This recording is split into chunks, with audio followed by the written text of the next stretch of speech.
और मैं फिर से आ गई हूँ आपके लिए एक नई वीडियो लेकर। आज की इस वीडियो में मैं बात करने वाली हूँ सीआरई कॉमन रिक्रूटमेंट एग्जामिनेशन के बारे में।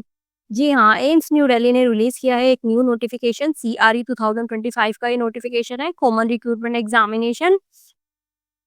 इस नोटिफिकेशन में बहुत सारी वैकेंसीज हैं, लेकिन इन वैकेंसीज के इसमें क्या पोस्ट के लिए अप्लाई करने के लिए आपके पास क्या क्वालिफिकेशन होनी चाहिए, क्या एलिजिबिलिटी क्राइटेरिया चाहिए, इन सभी पॉइंट्स को आज हम यहाँ पे डिस्कस करेंगे। तो चलिए मेरे साथ आगे बढ़ते हैं। सबसे पहले आप यहाँ पे देख सकते हैं नोटिफिकेशन नंबर है कॉमन रिक्रूटमेंट एग्जामिनेशन 2025। इसके लिए for AIIMS and other central government institute and bodies के लिए।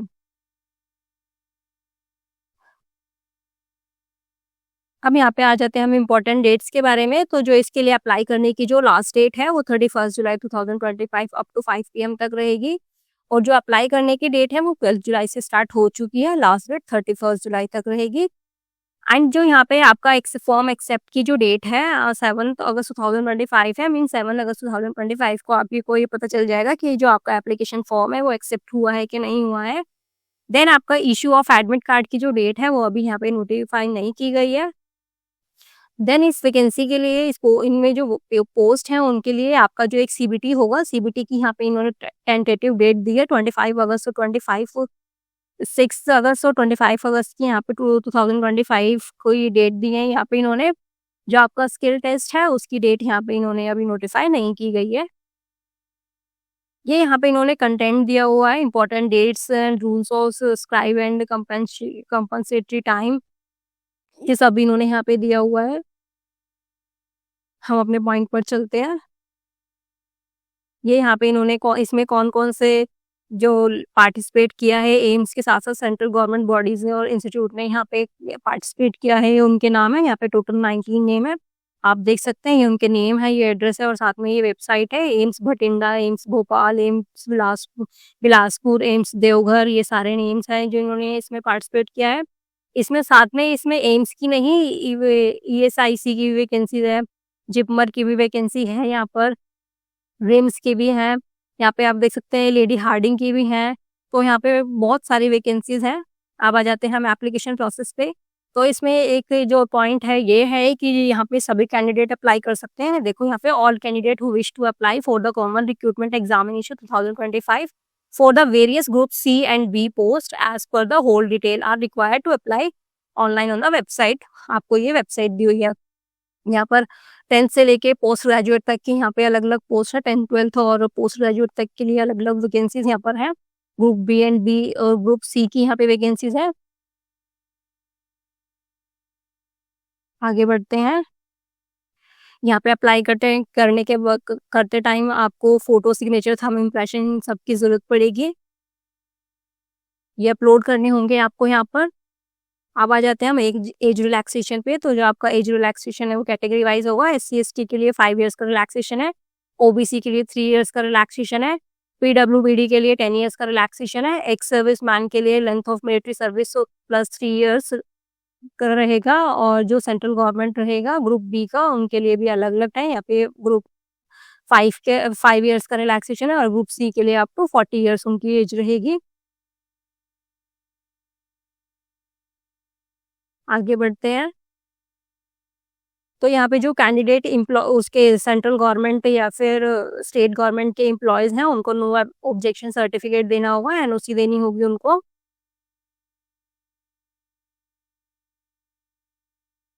अब आ जाते हैं हम एप्लीकेशन फी पे। तो जो जनरल कैटेगरी और ओबीसी कैंडिडेट रहेंगे उनको 3000 रुपीज उनकी यहाँ पे फी है। और SC/ST और EWS कैंडिडेट के लिए यहाँ पे 2400 रुपीज रहेंगे। और जो पर्सन विद डिसेबिलिटी कैंडिडेट्स हैं उनके लिए यहाँ पे कोई फीस चार्जेस नहीं है। इसके साथ में जो आप फी पे करेंगे वो आप debit card, net credit card या नेट बैंकिंग से कर सकते हैं। लेकिन एक बार फी सबमिट होने के बाद आपको किसी भी सर्कमस्टांसेस में आपकी जो फी है वो रिफंड नहीं होगी। और इसके साथ में मैं एक पॉइंट आपको और बता देती हूँ कि आप एक मतलब जो वन कैंडिडेट है वो मल्टीपल पोस्ट के लिए अप्लाई कर सकता है, बट उनकी जो फी है वो अलग-अलग आपको सेपरेटली पे करनी होगी। और हाँ जी, सेकंड इम्पोर्टेंट पॉइंट इसमें ये है कि जो SC/ST के कैंडिडेट है उनकी जो फी है वो 2400 रुपीज़ यहाँ पे जो फी है वो उनको रिफंड हो जाएगी, बट एग्ज़ाम में अपीयर होने के बाद। जो भी कैंडिडेट एग्ज़ाम में अपीयर होंगे उन्हीं को फ़ी रिफंड होगी, अदरवाइज़ जो बाकी एससी-एसटी के जो कैंडिडेट हैं, उनको ये फ़ी रिफंड नहीं होगी। एग्ज़ाम की डेट जैसे कि मैंने अभी आपको बताई है, जो आपका सीबीटी एग्ज़ाम रहेगा उसकी टेंटेटिव डेट है 25 अगस्त और 26 अगस्त। लेकिन इसके साथ में ही एम्स जो है उन्होंने जिन उनको ये राइट है कि वो ये मतलब ये चेंज कर सकते हैं कि जो आपका एग्ज़ाम है वो सीबीटी होगा या रिटन एग्ज़ाम होगा। ये जो भी डिसाइड होगा फाइनली, वो आपको एग्ज़ाम से 10 डेज़ पहले आपका जो इन उनकी ऑफ़िशियल वेबसाइट है उस पे नोटिफ़ाई कर देंगे। मीन्स ये उनके पास ये राइट है कि वो जो सीबीटी होगा या मोड होगा जो उसका एग्ज़ाम का, बेसिकली जो एग्ज़ाम का मोड है वो चेंज कर सकते हैं। अब आ जाते हैं हम एडमिट कार्ड पे, तो जो आपका एडमिट कार्ड होगा वो 3 डेज़ पहले इश्यू होगा, लेकिन 7 डेज़ पहले आपको पता चल जाएगा कि आपके कौन से स्टेट या फिर कौन सी सिटी में आपका एग्ज़ाम होगा। कुछ ऐसी पोस्ट हैं यहाँ पर जिनमें आपका स्किल टेस्ट भी होगा। स्किल टेस्ट का जो एडमिट कार्ड होगा वो आपको अलग से इश्यू किया जाएगा। अब आ जाते हैं हम आपके एग्ज़ामिनेशन पैटर्न पे। तो जो आपका सीबीटी रहेगा वो 90 मार्क्स का रहेगा, 90 मिनट्स का होगा, जिसमें कि 100 एमसीक्यूज़ रहेंगे और 400 मार्क्स का ये आपका पूरा एग्ज़ाम होगा। 400 मार्क्स का एग्ज़ाम मतलब अगर आपका जो 1 क्वेश्चन होगा, 1 क्वेश्चन होगा वो 4 मार्क का होगा। अब जो आपका ये 100 एमसीक्यूज़ रहेंगे, इसमें जो 20 एमसीक्यूज़ हैं वो आपके उसमें 20 एमसीक्यू आपके जनरल नॉलेज, एप्टीट्यूड और नॉलेज ऑफ कंप्यूटर होंगे, और जो आपके 80 एमसीक्यूज़ रहेंगे वो आपके रिस्पेक्टिव डोमेन के होंगे। देन जो आपका क्वेश्चन पेपर होगा वो 5 सेक्शंस में होगा। आपको एक सेक्शन के 18 मिनट्स मिलेंगे, और एक सेक्शन का जब टाइम जो है वो फिनिश हो जाएगा तो ऑटोमेटिकली जो है आपका सेकंड सेक्शन स्टार्ट हो जाएगा। अब आ जाते हैं हम यहाँ पे मीडियम पे। मैं जो इम्पोर्टेंट पॉइंट्स है वो यहाँ पे सारे बता रही हूँ कि जो 10th और 12th के जो कैंडिडेट रहेंगे, 10th या फिर 10th 12th से जो भी अप्लाई करना चाहते हैं कैंडिडेट, वो यहाँ पे अप्लाई कर सकते हैं। मैंने यहाँ पे ये बताया नहीं है अभी आपको कि जो यहाँ पे कैंडिडेट्स हैं 10th 12th और पोस्ट ग्रेजुएट से कैंडिडेट अप्लाई कर सकते हैं। साथ में डिग्री डिप्लोमा के कैंडिडेट, जो फ्रेशर्स कैंडिडेट हैं वो भी यहाँ पे अप्लाई कर सकते हैं। लेकिन जो 10th 12th में के जो कैंडिडेट रहेंगे, जो 10th 12th की पोस्ट के लिए यहाँ पे अप्लाई करेंगे, उनका जो क्वेश्चन पेपर होगा वो बाइलिंगुअल होगा, हिंदी और इंग्लिश दोनों लैंग्वेजेस में होगा। लेकिन जो हायर पोस्ट के लिए अप्लाई करेंगे, जैसे कि वो ग्रेजुएट हो गया, पोस्ट ग्रेजुएट हो गया, तो जो उनके एग्जाम का जो मीडियम होगा वो इंग्लिश होगा। और यहाँ पे कुछ जैसे कि मैंने आपको बताया था, जो पर कैंडिडेट है वो मल्टीपल पोस्ट के लिए अप्लाई कर सकता है। तो जो कैंडिडेट यहाँ पे मल्टीपल पोस्ट के लिए मतलब 10th-12th वाली पोस्ट के लिए अलग से अप्लाई करेंगे और ग्रेजुएट पोस्ट ग्रेजुएट के लिए अलग से अप्लाई करेंगे, तो जो उनका क्वेश्चन पेपर होगा, उनका पेपर का मीडियम इंग्लिश रहेगा।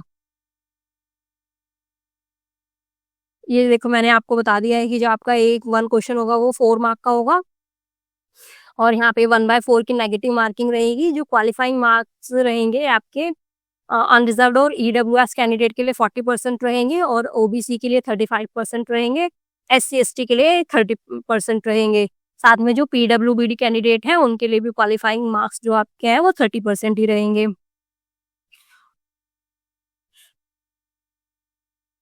ये तो क्या था, ये इन्होंने एक वो दिया है आपको कि मतलब ये इन्होंने मार्क्स दे दिए हैं 35%, 40% ये सब दिए हैं। बट जो इनकी कट ऑफ जाती है वो डिपेंड करती है कि एग्ज़ाम का लेवल कैसा होगा। और लेकिन मैं आपको एक बात और बता देती हूँ कि जो एग्ज़ाम का लेवल है, वो मॉडरेट लेवल रहता है, ना ज़्यादा हाई होता है, ना ज़्यादा लो होता है। ना ज़्यादा कॉम्प्लेक्स होगा और ना ही ज़्यादा सिंपल होगा। अब आ जाते हैं हम सिलेबस और लैंग्वेज पे। आप यहाँ पे इस ये जो आपको एक ये टेबल दिया हुआ है, टेबुलर फॉर्म में दिया हुआ है, यहाँ पे आप देख सकते हैं, जैसे ग्रुप नेम है। असिस्टेंट डायटीशियन के लिए यहाँ पे आपका सिलेबस दिया हुआ है, स्किल टेस्ट कौन इसी में होगा कि नहीं होगा, और लैंग्वेज यहाँ पर ये सब कुछ मेंशन है।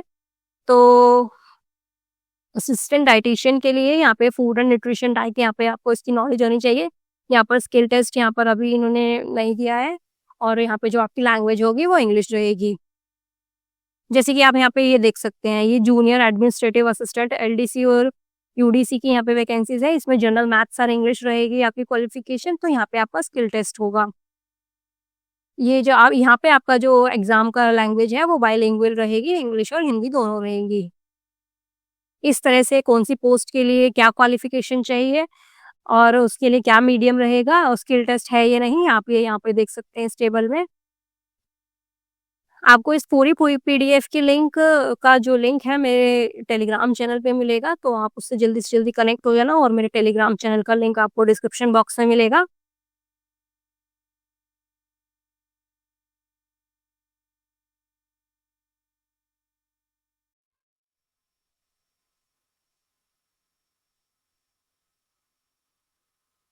इसके साथ ही अप्लाई करने का जो लिंक है मैं आपको एक वो दिखा देती हूँ, अप्लाई करने का क्रिएट अ अकाउंट इसका जो लिंक है मैं इसका वो भी अपने डिस्क्रिप्शन बॉक्स में डाल दूँगी। यहाँ पे आप अपना फुल नेम डाल के then mobile number, email address, then आप यहाँ पे अपना आधार नेम डालेंगे और यहाँ पे ये कन्फर्मेशन नेम है, फुल नेम साथ में ये जब आप ये फिल करेंगे तो इसके साथ में ही आप ये भी फिल करेंगे। देन आधार नंबर डाल के यहाँ पे वेरीफाई आधार करके आपका रजिस्ट्रेशन हो जाएगा। देन आप यहाँ पे रजिस्ट्रेशन होने के बाद आप फिर लॉगिन करेंगे। तो फ्रेंड्स ये था इस पूरी सीआरई की वैकेंसी का ओवरव्यू। अगर आपको मेरी वीडियो पसंद आई हो तो वीडियो को लाइक करना, शेयर करना, सब्सक्राइब करना और अगर आप चैनल पे नए हैं तो बेल आइकन ज़रूर दबाते जाना ताकि आपको मोर अपडेट्स मिलते रहें। इसके साथ ही मेरे टेलीग्राम चैनल को भी जॉइन कर लेना ताकि आपको सारी पीडीएफ्स जो है वो वहाँ पर मिलेंगी। मिलते हैं अगली वीडियो में, तब तक के लिए थैंक यू।